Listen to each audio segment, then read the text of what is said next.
제한된 속죄 교리는 존 칼빈의 잘못된 가르침 가운데서 가장 불경스러운 교리예요. 가장 불경스러운 교리입니다. 자, 이제 두 구절을 가지고 제한된 속죄 교리를 만들어냈는데, 첫 번째는 요한복음 10장 11절 말씀이에요. 예수님께서 나는 선한 목자라, 선한 목자는 양들을 위하여 자기 생명을 내어놓으나 라고 했어요. 여기서 양들은 창세전에 구원받기로 예정된 선택받은 자들이라는 것이에요. 그래서 선택받은 자들을 위해서만 예수님께서 자기 생명을 내어주셨다, 그렇게 주장하는 것이고요. 에베소서 5장 25절 말씀에도 그리스도께서 교회를 사랑하셔서 교회를 위하여 자신을 주신 것 같이 라고 말씀하고 있는데, 이 교회 역시 창세전에 예정하신 거니까, 창세전에 예정하신 교회에 속하려면 역시 선택을 받아야 한다는 거죠. 그리스도 안으로 구원받기 위해서 선택을 받아야 한다는 것인데, 바로 그들을 위해서 예수님은 자신을 주셨다라고 하는 것입니다. 선택된 자들만을 위해서 예수님이 피 흘려 주셨고, 선택받지 않은 사람들을 위해서는 단 한 방울의 피도 흘리지 않으셨다라고 가르칩니다. 이것이 이제 추악한 불경이죠. 이렇게 이 두 구절을 가지고 칼빈이 제한된 속죄를 증명하려고 애쓰는데, 온 우주를 구원하기 위한 보편적인 속죄에 관해 논쟁을 벌입니다. 보편적인 속죄. 보편적인 속죄가 뭐예요? 예수님이 모든 사람을 위해서 죽으셨다면 모든 사람이 구원을 받아야 하는 거 아니냐? 이것이 이제 만인 구원론이거든요. 예수님이 모든 사람들을 위해서 죽으셨기 때문에 결과적으로 모든 사람은 지옥의 저주에서 구원을 받아야 하는 거 아니냐? 이것이 만인 구원론이에요. 만인 구원론을 주장하는 사람들 때문에 존 칼빈은 보편적인 속죄가 틀린 교리라고 주장하는 거예요. 누가 만들어냈는지 모르겠지만 속죄가 그냥 속죄지, 뭐 보편적인 속죄가 있고 제한된 속죄가 있고 그렇습니까? 사람들이 그렇게 만들어 놓는 거예요. 성경에는 그런 말이 없어요. 그냥 속죄, 구속. 죄에 대해서 2번 죄값을 지불한다는 것에 대해서 논쟁을 벌이는데요. 만약 예수님이 모든 사람의 죄값을 지불하셨다면 어떻게 지옥에 가서 또 죄값을 지불하는 사람이 나올 수 있는가? 이게 무슨 말이에요? 예수님이 십자가의 죽으심을 통해서 모든 사람의 죄값을 지불하셨는데 왜 어떤 사람들은 지옥에 들어가서 죄값을 지불하느냐 이거예요. 궤변이에요, 궤변. 그러니까 예수님은 모든 사람들을 위해서 죽지 않으셨다라고 주장하기 위해서 이런 궤변을 늘어놓는 거거든요. 어떤 사람들은 예수님의 속죄와 무관하기 때문에 무조건 지옥에 던져져서 자신들의 죄값을 지불하게 된다고 그렇게 주장하죠. 그 다음에 이제 아담과 예수 그리스도의 관계에 대해서 논쟁을 벌입니다. 지난주에 무조건적인 선택 교를 배웠잖아요. 그런데 구원받기 전까지는 모든 사람들은 지금 아담 안에 있는 거예요. 첫째 사람 아담 안에 있는 거예요. 둘째 사람이신 예수 그리스도 안으로 들어오기 전까지는 그 사람은 멸망하는 겁니다. 멸망하는 것이에요. 그러니까 첫사람 아담과 둘째 사람이신 예수 그리스도의 관계에 대해서 무지하면 이런 논쟁을 벌이는데요. 아담의 죄 때문에 모든 사람이 정죄받는 것은 불가능하다 이렇게 주장하거든요. 근데 로마서의 기록을 보면 정죄받는다라고 말씀하고 있잖아요. 예수님도 요한복음에서 이미 정죄를 받은 것이다 그렇게 말씀하셨잖아요. 이렇게 주장하는 실제 의도가 무엇인가 하니까요, 예수 그리스도의 의가 모든 사람을 구원할 수 없다고 말하는 데 있어요. 그러니까 아담의 죄가 모든 사람에게 영향을 미치는 것이 아니기 때문에. 그렇습니까? 아담의 죄 때문에 모든 사람은 죄인으로 태어나게 되었잖아요. 그래서 그 죄값 때문에 죽게 되었고 지옥에 갈 수밖에 없게 되었잖아요. 근데 아담의 죄가 모든 사람에게 영향을 미치는 것이 아니라고요? 그러니까 영향을 미치는 것이 아니니까 예수 그리스도의 속죄 또한 모든 사람을 위한 것이 아니고 선택된 특정한 사람들만을 위한 것이다. 이게 역시 궤변입니다. 이런 궤변이 어디 있어요? 성경에 이런 말을 입증할 수 있는 말씀이 있나요? 없어요. 로마서를 보면 이건 궤변입니다.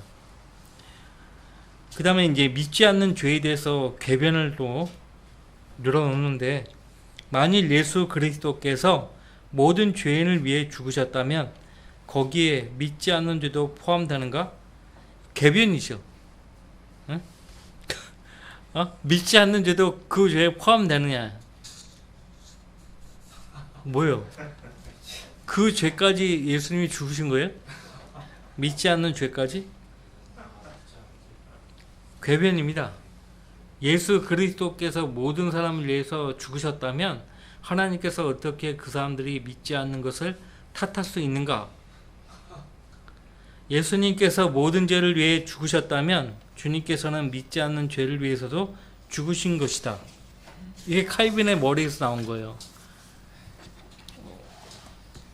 참 답답하죠? 궤변입니다.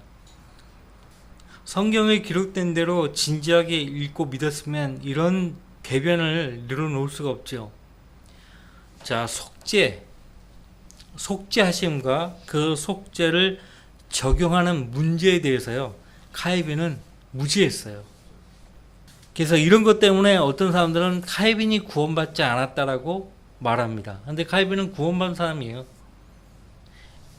선생님의 잘못이었기 때문에 칼빈도 그 잘못된 선생의 가르침에 따라 이런 오류에 빠진 거예요. 자, 칼빈주의자들은 제한적 속죄를 성경적인 교리로 만들기 위해서요, 속죄와 속죄의 적용이 동시에 일어난다는 거짓 교리를 만들어냈습니다. 자, 속죄하심은요, 주님이 하신 거고, 속죄를 적용하는 것은 죄인이 복음을 들었을 때 그 죄인에게 해당되는 거예요. 근데 이 적용하는 것 자체도 사람과 사람의 의지는 배제되고 하나님이 하신다는 거예요. 그러니까 밥을 떠 먹여줘야 되는 거예요. 죽을 때까지. 하나님이.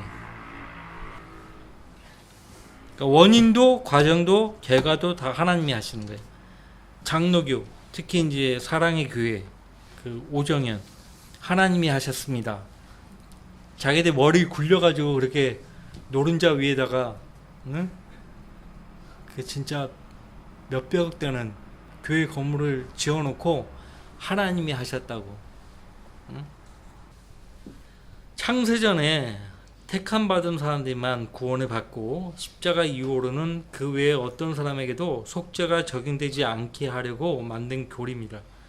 왜냐하면 예수 그리스도의 보편적인 속죄를 부정하는 거죠. 이거는 주님께서 갈보리 십자가에서 속죄를 이루시는 순간 그 속죄가 창세전에 택함 받은 사람들에게 적용됐다는 가르침이에요.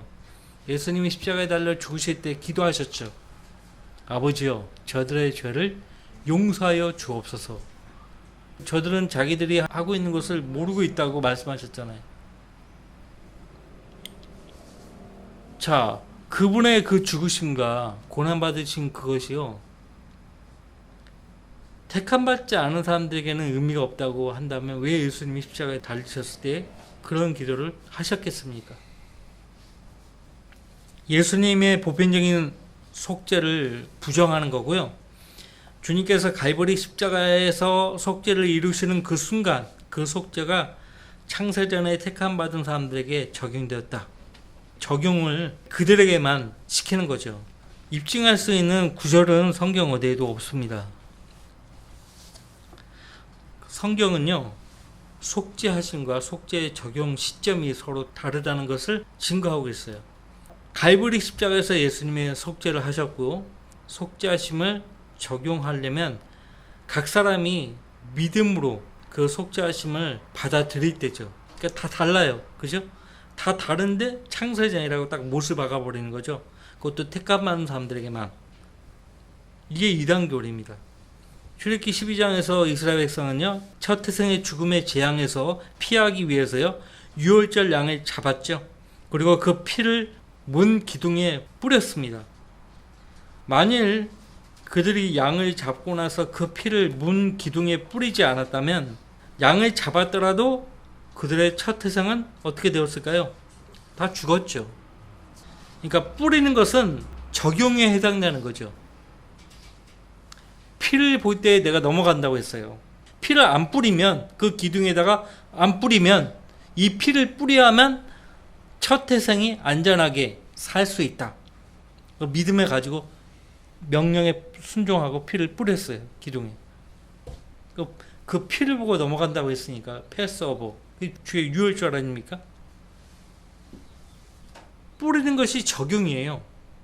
자, 형제들아, 내가 너희에게 전한 복음을 이제 너희로 알게 하노니 이는 너희가 받았고 그 안에 선 것이라. 받았다. 복음을 전한 사람이 있고 그 복음을 받은 사람들이 있는 거죠. 만일 너희가 내가 전한 복음을 굳게 잡고 헛되이 믿지 아니하였다면 복음을 통하여 너희도 구원받은 것이라. 그러니까 복음을 들었고 구원받으려면 그것을 믿어야 되는 거예요. 복음을 굳게 잡고 믿어야 되는 거예요. 복음을 굳게 잡고 믿는 것이 적용입니다. 내가 받은 것을 먼저 너희에게 전달하였나니 이런 성경대로 그리스도께서 우리의 죄들로 인하여 죽으시고 장사되셨다가 성경대로 셋째 날에 다시 살아나셔서. 우리의 죄들. 여기 우리는 어떤 특정한 부류의 사람들만 해당되는 말이 아니고 이 말을 듣는 모든 사람들에게 해당되는 거고요. 아직 복음을 듣지 못한 사람들도 여기에 포함되는 거죠. 예수 그리스도께서 인류의 죄를 대속하셨다 해도 그 사실을 거부하거나 헛되이 믿게 되면 그 사람은 구원을 못 받게 되는 거죠. 그 다음에 이제 예수님께서는 모든 사람을 위해서 죽으셨지만 그 죽음을 개인적으로 적용한 사람들만 구원받을 수 있다고 성경 말씀하고 있죠. 보라, 세상 죄를 제거하는 하나님의 어린 양이라. 그러면 이제 침례 요한의 이 증거를 받아들인 백성들은 하나님께서 우리 죄도 제거하시려고 하나님의 어린 양으로 예수님을 보내셨다고 믿어야 되는 거죠. 하나님께서 세상을 이처럼 사랑하셔서 그의 독생자를 주셨으니 이는 그를 믿는 사람은 누구든지 멸망하지 않고 영생을 얻게 하려 하심이니라. 자, 먼저 세상을 언급하고 있어요. 이 세상은 뭐예요? 아담 안에서 태어난 모든 사람들을 말합니다.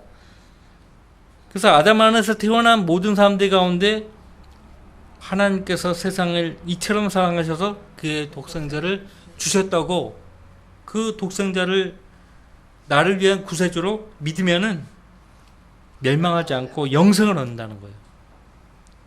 왜 성경이 기록된 대로 읽지를 못하죠? 세상을 먼저 언급하고 있어요. 세상을 이처럼 사랑하셔서. 이 세상에 무슨, 여기 이 세상이란 말에 무슨 창세전에 구원받기로 예정된 사람이라고 말을 하고 있냐고요. 세상을 이처럼 사랑하셔서. 여기서 세상은 누구냐 물어보면 칼빈주의자들은 영락없이 창세전에 구원받기로 예정된 사람이라고. 아까 얘기했지만 그러면 왜 예수님이 십자가에 달려 돌아가실 때 자신을 멸시하고 십자가에 내어준 그들의 죄를 용서해달라고 하나님께 기도했냐고 물어보세요. 거기에 대해서 답을 못해요. 속죄사역을요 제한적이다 이렇게 주장하기 위해서요 하나님 말씀을 왜곡하죠. 방금 읽어드린 요한복음 3장 16절, 이 요한복음 16절 말씀을 그 사람들이 어떻게 이야기하는가 들어보세요. 예수 그리스도께서 일반적인 세상을 위해 죽으신 것이 아니고 선택된 사람들의 세상을 위해서 죽으셨다. 세상을 이처럼 사랑하셔서 했는데 거기다가 이제 선택된 사람들의 라고 첨가시키는 거죠. 선택된 사람들의 세상을 위해서 죽으셨다. 자, 그런 식으로 한번 읽어보세요. 하나님께서 선택된 사람들의 세상을 이처럼 사랑하셔서 그의 독생자를 주셨으니 이는 그를 믿는 사람은, 믿고 말고가 뭐 있어. 창세전에 구원받기로 예정되었는데 이는 그를 믿는 사람은 누구든지 멸망하지 않고 영생을 얻게 하려 하심이니라. 그러면 선택받았는데, 구원받기로 창세전에 선택을 받았는데 믿지 않으면 어떻게 되냐 이거예요. 여기서는 누구든지 멸망하지 않고 영생을 얻게 하려 하심이니라 이렇게 되어 있는데 안 믿으면 어떻게 되는 거냐 이거예요. 응? 자, 본문의 원래 의미는 누구나 믿으면 구원받을 수 있다는 말씀이죠. 그러나 누구나 믿지 않으면 멸망하게 된다는 말씀이죠.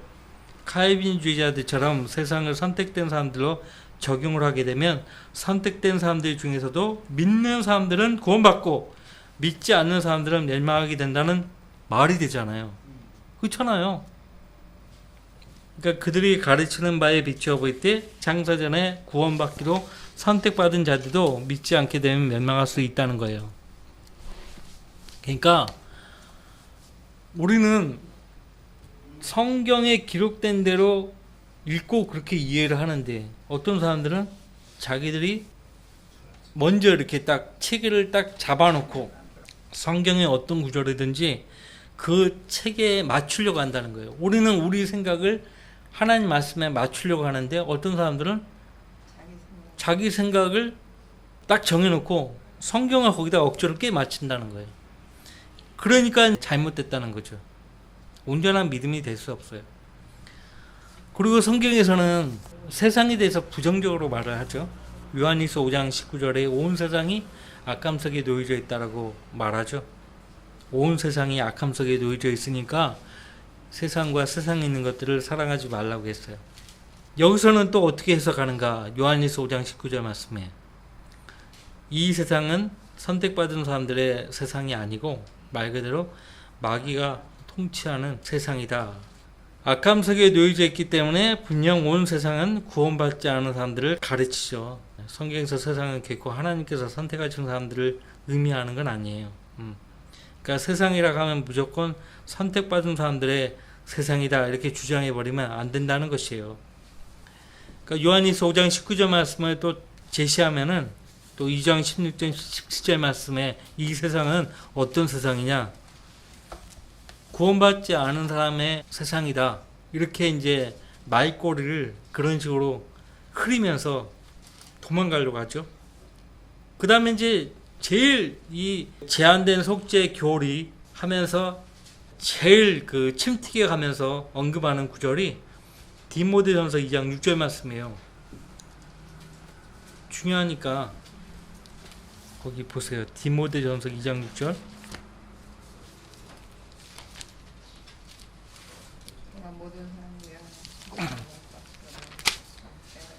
자, 그가 모든 사람을 위하여 자신을 몸값으로 내어주셨으니 때가 이르면 증거되리라. 4절 말씀에도 하나님께서는 모든 사람이 구원을 받고 진리의 지식에 이르기를 원하시느니라 라고 했죠.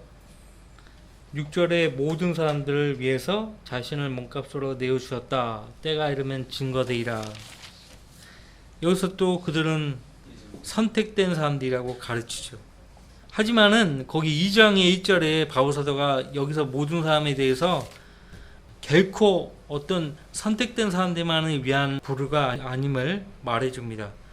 왕들도 있고 권세 있는 모든 사람들이 여기에 다 포함된다고 말합니다. 그러니까 하나님께서는 모든 사람이 구원을 받기를 원하시는데 이 모든 사람들이 왕들도 포함되어 있고 권세 있는 모든 사람도 다 포함되어 있으니까 그들을 위해서 기도하고, 그죠?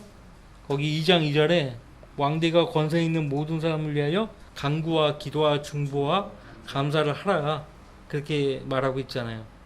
이는 우리가 모든 경건과 청렴한 가운데 평온하고 조용한 생활을 하려 함이라. 왕대가 권세 있는 모든 사람, 또 앞서 2장 1절에 모든 사람을 위하여 간구와 기도와 중보와 감사를 하되, 모든 사람들을 위해서 기도하되 특별히 왕대가 권세 있는 모든 사람을 위해서 기도하라 이거예요. 그러면 여기에는 언급되지 않지만 다른 모든 사람들도 포함되는 거 아닙니까? 구원받지 않은 가족들도 포함되고 구원받지 않은 친척, 친구들 다 포함되는 거 아닙니까? 왕대 가운데 뭐 네로 황제, 도미티안 황제 그 사람들은 폭군이고요. 그리스도냐 카이사냐 이렇게 물었던 사람들 아닙니까? 한마디로 마귀의 자식들인데 카이빈주의에 의하면 그 사람들은 멸망대로 선택받은 진노의 그릇 아닙니까? 그죠? 근데 기도하라고 해요 바울사도가. 자, 마태복음 1장 21절 말씀에도 예수님이 그가 자기 백성의 죄들을 어떻게 한다고 구원하신다고 했잖아요. 그 자기 백성은 문맥적으로 이스라엘 백성이에요. 그리고 예수님은 마태복음 10장에서 나는 이스라엘의 잃어버린 양들 외에는 보내심을 받지 않았다고 말씀하셨잖아요. 그럼에도 불구하고 예수님은 이스라엘 백성을 위해서만 죽으신 것이 아니에요. 세상의 모든 사람들을 위해서 죽으신 거예요. 요한복음 2장 10절 11절 말씀 우리 늘 자주 언급했죠. 예수님께서 자기 백성을 위해서 오셨지만 자기 백성이 영접하지 아니하더라. 그러나 이제 누구든지 그를 영접하는 사람들은 하나님의 아들이 되려는 권세를 주셨다고 말씀하고 있지 않아요. 근데 이 유대 백성은 그 선택의 시점은 창세전이 아니고 리브가 벌써 태 속에서 뛰어놀 때예요. 에서와 야곱이 그 어머니 뱃속에서 뛰어놀 때, 발에 차고 뛰어놀 때, 그때 하나님 말씀하셨다고. 그들이 태어나기 훨씬 전인 창세전에 말씀하신 것이 아니었어요. 거기에 대해서는 우리 로마서 9장에서 살펴보았었죠. 그러니까 선택된 사람들이 그분을 몰랐고 그분을 영접하지 않았다는 말이 되는 것이에요. 그들의 주장에 의하면 선택된 사람들을 위해서만 죽으셨다. 그들의 죄를 구원하셨다. 이렇게 주장한다면요. 그 다음에 사도행전 20장 28절 말씀과 아까 서두에 언급했던 에베소서 5장 25절 말씀을 인용해서 예수님이 자신을 주신 대상은 교회뿐이지 세상이 아니라고 주장해요. 하나님께서 자신의 필요하신 자신의 교회를 돌보게 하셨다고 말씀하셨잖아요. 그리스도께서 모든 다른 사람들을 제외하시고 오직 교회만을 위해서 죽으셨다는 것은 성경의 진리에 역행하는 거예요. 누가 교회에 속하게 됩니까? 예수님을 구주로 믿은 사람들이 교회에 속하게 되는 거죠.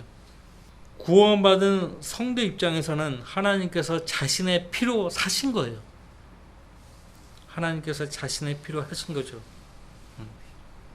아직은 예수님을 구주로 믿지 않은 상태에 있는 세상 사람들은 아직 그들은 지금 구속받은 것이 아니잖아요. 구속받은 것이 아니기 때문에 사셨다라고 말할 수 없죠. 지금 마귀의 종으로 있는 거예요. 아직 마귀의 소유예요. 그가 예수님의 손을 딱 붙잡는 순간부터는 예수님의 소유가 되는 거죠. 디모데전서 4장 10절 말씀해 가지고 또 딴지를 거는데 디모데전서 4장 10절 그냥 믿는 사람들의 구주시니라 이렇게 말하지 않았죠. 그러므로 우리가 수고하고 치욕을 감당하는 것은 우리가 살아계신 하나님을 신뢰함이니 그분은 모든 사람들 특히 믿는 사람들의 구주이시니라. 특히라고 돼 있잖아요. 모든 사람들의 구주이시지만 특히 믿는 사람들의 구주이시다 이렇게 말하고 있는 거예요. 모든 사람들을 위해서 예수님이 구주가 되어 주셨지만 오직 믿는 사람들, 그 믿는 사람들에게만 예수님이 그들의 구주가 되시죠. 그러니까 믿지 않는 사람들은 예수님을 구주라고 부르지 않잖아요. 제한된 속죄의 교리는 성경적으로 가능하지 않아요. 성경에서 그렇게 말하고 있지도 않아요. 예수님은 자신을 인자라고 부르셨죠. 인자. 완전한 사람으로 오신 분이에요. 인자. 사람의 아들이죠.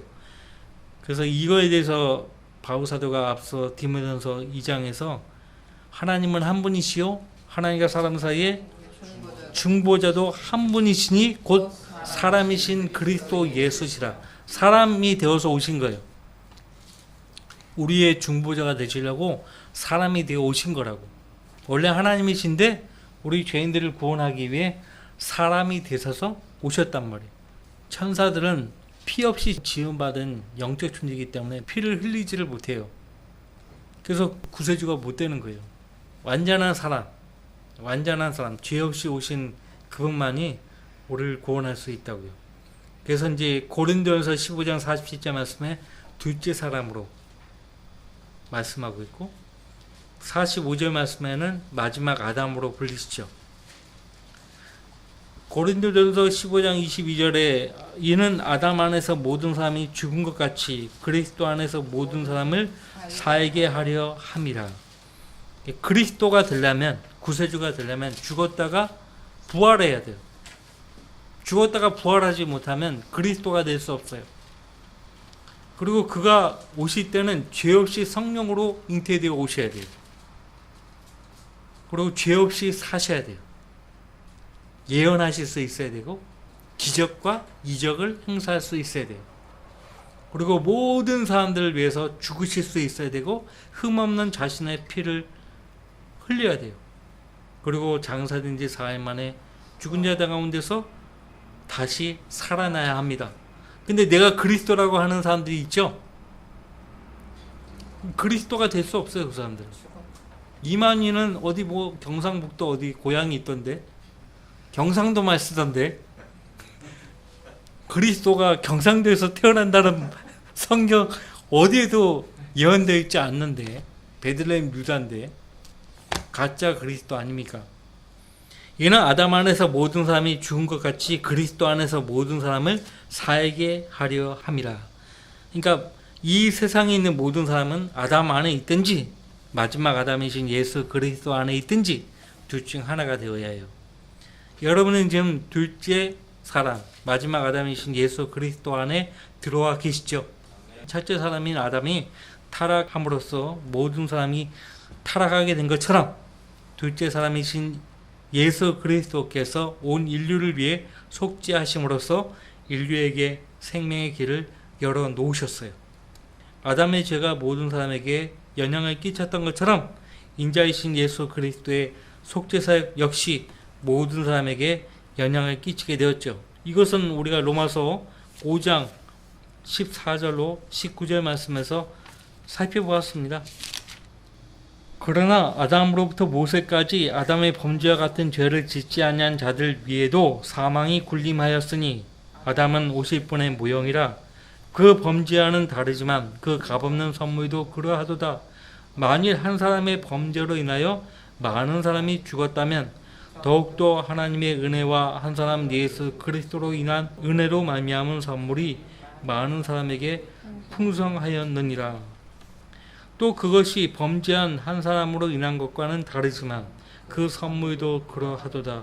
이는 심판은 한 사람으로 말미암아 정죄에 이르렀지만 값없는 선물은 많은 범죄로 인해 의롭다 하심에 이르기 때문이다. 첫사람 아담이 타락함으로써 모든 사람이 타락하게 된 것처럼 둘째 사람이신 예수 그리스도께서 온 인류를 위해 속죄하심으로써 인류에게 생명의 길을 열어 놓으셨다는 것. 그 다음에 예수 그리스도의 속죄 사역이 지니는 성경적 중요성에 대해서 살펴보고 마치도록 하죠. 에베소서 2장 2절 말씀에 모든 사람이 허물과 죄대 가운데서 죽은 채로 태어났다고 말을 하고 있죠. 예외 없어요. 예수님께서 이 세상에 오신 까닭은 이처럼 허물 가운데 죽었던 죄인들을 대신해서 속죄하기 위한 것이었죠. 이 세상에 무슨 평화를 가져오기 위해서 그런 일을 하신 것이 아니었어요. 아니 세상에 평화를 말하는데 왜 죽습니까? 평화를 입증하기 위해서가 아니라 속죄를 위해서 죽으신 거예요. 예수 그리스도의 속죄만이 하나님의 공의를 만족시킬 수 있죠. 생명을 주기 위해서요. 자기 생명을 내어주신 거예요. 육체의 생명은 피에 있다고 했는데 아담으로부터 물려받은 그 피는 더러운 피예요. 그 더러운 피가 흘려진들 다른 사람들의 죄를 속죄할 수가 없어요. 흠없는 피, 죄와 무관하게 성령으로 잉태되어 오신 하나님의 아들 예수 그리스도께서 흘리신 그 피만이 죄를 속할 수 있어요. 그래서 예수 그리스도의 속죄만이 하나님의 공의를 만족시킬 수 있죠. 로마서 3장 26절 말씀에 곧 이때에 자기의 의를 선포하시면 자신도 의롭게 되시고 또한 예수를 믿는 자도 의롭다 하려 하심이니라. 이 말씀에 의하면 예수님이 자기의 피를 흘려 죽지 않으셨다면 자신의 의를 선포할 수 없을 뿐만 아니라 본인도 의롭게 될 수 없고 그를 믿는 사람들도 의롭다 하실 수 없다는 거죠. 공의와 하나님의 사랑을 동시에 만족시키는 사건은 갈보리 십자가 사건뿐이 없어요. 한번 생각해 보세요. 어떤 사람도 이런 생각을 해낼 수가 없어요. 하나님이시니까 가능한 거예요. 동시에 사랑과 공의를 만족시킬 수 있는 일을 할 수 있는 사람은 세상에 없고요. 그런 생각을 감히 하지도 못해요. 사랑과 공의. 죄에 대한 심판을 해야 되는데 동시에 사랑을 나타내야 돼요. 그러면 죽음 외에는 없거든요. 하나님만이 이 일을 하실 수 있는 거죠. 그래서 하나님이 이 일을 하기 위해서요, 육신을 입고 이 땅에 오신 거예요. 히브리서 10장 10절부터 보시면은 한 번의 제사와 한 번의 속죄만이 있다고 말씀하고 있죠. 그 뜻에 따라 한 번 예수 그리스도의 몸을 들이심으로 우리가 거룩하게 된 것이라. 제사장마다 매일 서서 섬기며 똑같은 제사를 자주 드리지만 이것으로서는 결코 죄들을 제거할 수 없으나 이분은 한 번의 속죄제를 영원히 드린 후 하나님의 오른편에 앉으셔서 그 후로는 그의 원수들을 자기 발판으로 삼으실 때까지 기다리시느니라. 이는 그가 한 번의 제사로서 거룩하게 된 자들을 영원히 온전케 하셨기 때문이라. 이미 십자가의 구속사역을 통해서요, 속죄를 이루어 놓으신 거예요. 더 이상 다른 속죄가 필요 없어요. 하나님은 모든 사람이 구원받기를 원하고 계시죠. 속죄 사역을 이루어 놓으셨기 때문에 구원받기를 지금도 원하고 계신다는 거예요. 제한된 속죄는 하나님 앞에 절대로 내어 놓아서는 안 되는 가증하고 불경스러운 인간의 사상입니다. 베드로후서 2장 1절에 구원받지 못한 거짓 교사들, 거짓 선자들을 위해서 그들은 자기들을 사신 주마저 부인한다라고 되어 있잖아요. 사셨다라고 하는데 그들은 본인은 모르는 거예요. 왜? 믿지 않았기 때문에, 구원받지 않았기 때문에 모르는 거예요. 근데 주님은 자기 피로 다 사신 거예요, 사실. 근데 이 사실을 복음을 통해서 확실하게 알고 믿었으면, 아, 주님이 그때 나를 사셨구나, 그렇게 알았으면 대적하지 않죠. 그러니까 칼빈은 구원받은 사람이지만은 구원받지 않은 어거스틴을 스승으로 잘못 둔 탓에 멸망으로 가버린 거예요. 선생님이 잘 돼야 돼요, 진짜. 우리는 선생님을 잘 만났잖아요. 진리의 성령님과 피터 러커 목사님과 이종호 목사님을 만난 덕에 오류에 빠지지 않고 바른 길을 가고 있지 않습니까? 너무나 감사합니다. 그래서 결론적으로 성경이 말씀하는 것은 제한이 없는 속죄예요. 제한이 없어요. 하나님은 모든 사람이 구원을 받고 진리의 지식에 이르기를 원하신다고 했고, 주의 약속은 어떤 사람들이 더디다고 생각하는 것 같이 더딘 것이 아니라 오직 우리에 대하여 오래 참으심으로 아무도 멸망하지 않고 다 회개에 이르게 하려 하심이라, 그렇게 말씀하고 있어요. 창세전에 구원받기로 예정이 되었다면 회개할 필요도 없고 구태여 예수님 믿는다고 고백할 필요도 없죠. 하나님이 선택받은 자들이 멸망하지 않기를 원하셔서 오래 참으신다? 상식적으로 말이 안 되는 말이죠. 어차피 멸망할 수 없는 거 아닙니까? 그러니까 제한적인 속죄는 일구의 가치도 없는 거짓 교리예요. 이단적 가르침이죠. 이단이 뭐예요? 처음에는 같았는데 끝에 가서 달라진 거예요. 다를 리, 끝단, 끝에 가서 달라지는 거예요. 성경으로 시작하다가 성경으로부터 빗나가 버리는 거예요. 이게 이단이거든요. 성경에서 하나님이 무엇이라고 말씀하시는가, 있는 그대로 읽고 믿음으로 받아들이는 거예요. 일단 내 생각을 딱 이렇게 설정해 놓고 모든 말씀을 설정해 놓은 내 생각에 맞추는 게 아니라고요. 우리가 그분의 말씀에 맞춰야죠. 내 생각이나 내 모든 것을 그분의 말씀에 맞추는 거죠. 성경을 가르치는 종을 복음서에서 보면은 신실한 종이라고, 제때에 자기 양식을 나누어 주는 신실한 종이라고 그렇게 말씀하고 있잖아요. 카이비는 신실한 종이 못된 거예요.